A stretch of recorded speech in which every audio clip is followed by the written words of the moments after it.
The god of war. The god of war, Guan Di, was really named Guan Yu. At the time when the rebellion of the Yellow Turbans was raging throughout the empire, he, together with two others whom he met by the wayside, and who were inspired with the same love of country which possessed him, made a pact of friendship.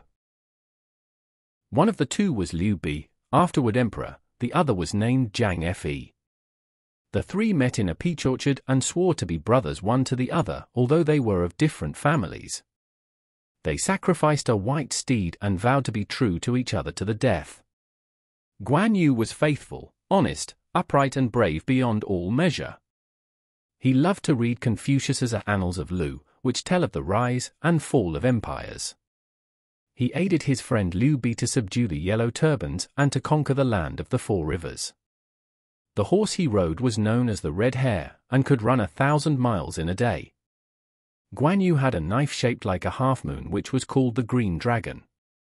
His eyebrows were beautiful like those of the silk butterflies, and his eyes were long-slitted like the eyes of the phoenix. His face was scarlet red in color, and his beard so long that it hung down over his stomach. Once, when he appeared before the emperor, the latter called him Duke Fairbeard, and presented him with a silken pocket in which to place his beard. He wore a garment of green brocade. Whenever he went into battle, he showed invincible bravery.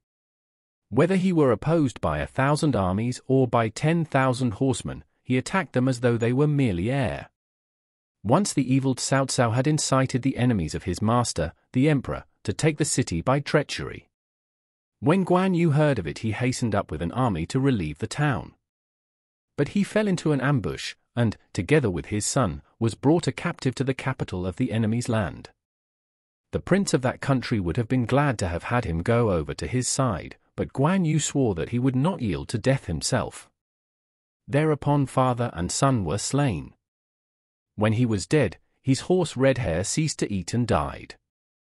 A faithful captain of his, by name of Zhao Disang, who was black-visaged and wore a great knife, had just invested a fortress when the news of the sad end of the duke reached him.